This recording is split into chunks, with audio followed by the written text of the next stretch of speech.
What's up gamers, DreamcastGuy here, reviewing today The Crew.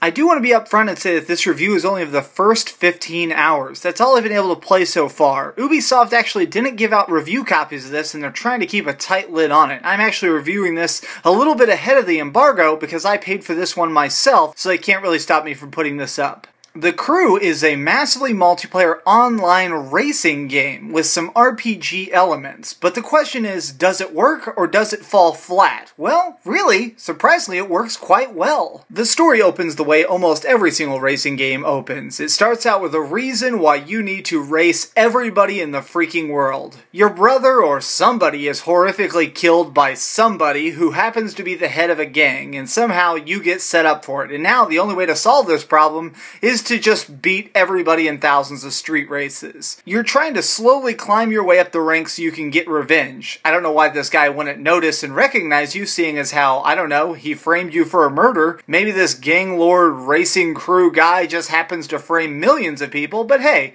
I guess he's just gonna forget your face. The gameplay controls a lot like your typical Need for Speed game, but in a little more arcadey type style. When you're racing along, the controls are very tight and good, but there's a weird thing where you kind of bounce off walls and drift.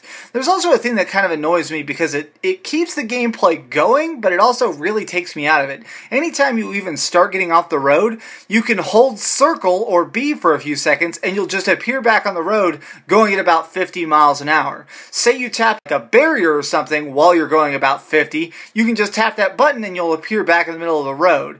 This is an interesting mechanic to keep gameplay rolling along, but at the same time, it really feels like a gigantic "you are playing a video game" sign along the side of the road. They actually managed to bring in some RPG elements into the gameplay very nicely as well. So while you're going around the world, you'll get random quests. You can either go to random challenges, race people, which includes other players. You can do funny events where you're shoving people off the roads. Like this clip here, we have to shove this guy off the road. We have to hit him 3 times, and during the time we are both flying through the desert trying to use our NOS and corner this guy, going across beaches. It was such a rush.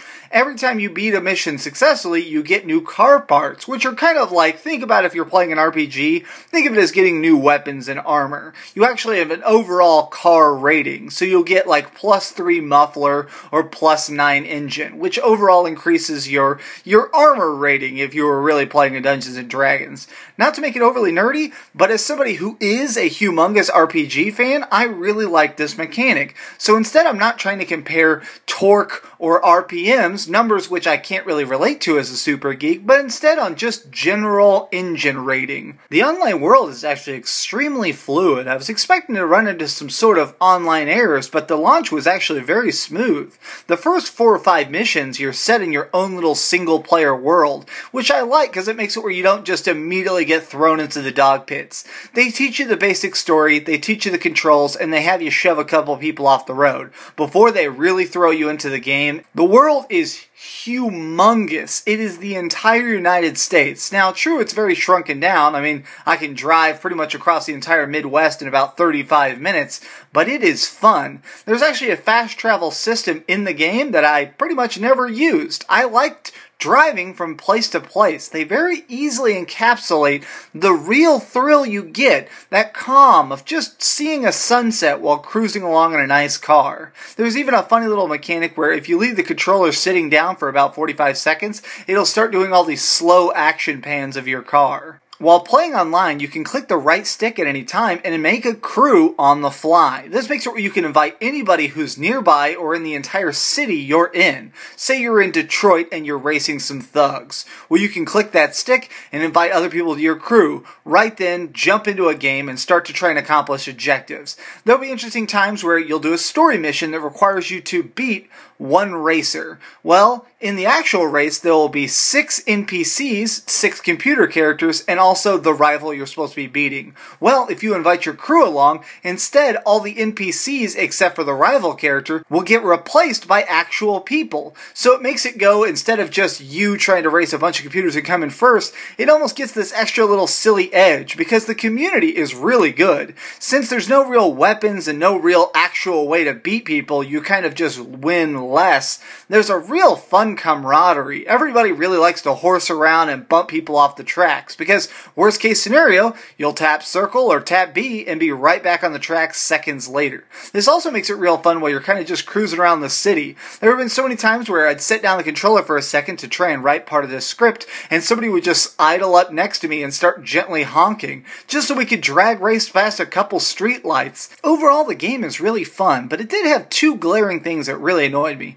One, I can't tell if this is a glitch or if this is intended, but so much of the game just felt so flat. Like, here I am just trying to hit some buffalo that, mind you, are in the middle of the road in a racing game. But when I hit them, they just kind of slide out of the way. There will be times when I'm drifting around a corner at about 250 miles an hour and I'll bump a pedestrian and they'll just vanish. They'll get pulled out of their car and just disappear. Like, the game doesn't even want to try and program where they go, so it just pulls them into the ground as kind of a convenience sake. The streets are pretty much deserted. One thing that I've grown the most used to in PS4 and Xbox One titles is that the world is very populated, that the worlds are full and vibrant and just very much alive. But here, the world felt very empty. I also had the game freeze on me completely 3 times, where it would stop and the music would keep playing and I could exit out to the dashboard, but the crew itself was completely locked up. All 3 of these are when I was trying to fast travel, so I'm not sure if there's some sort of fast travel issue or not.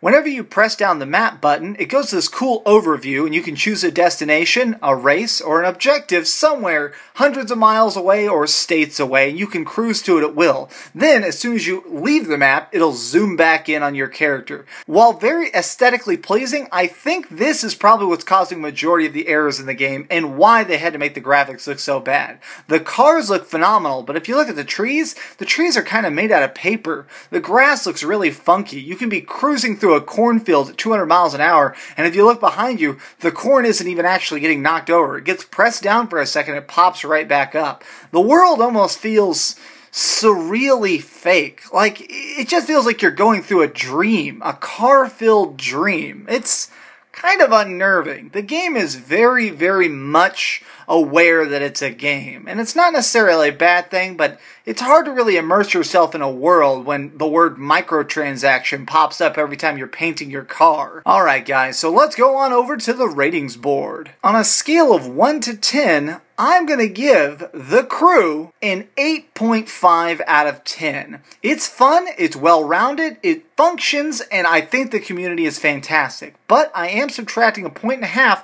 because the overall feel and vibe of the world itself is rather hollow. While the maps are cool and fun to race on, it's just a shame that the worlds are so empty. Even the traffic just kind of sits there like a bunch of frickin' bumps on a log. This has been DreamcastGuy with another honest review. Feel free to like, comment, share it with your friends, and subscribe. But as always, keep gaming, keep reading, and keep dreaming.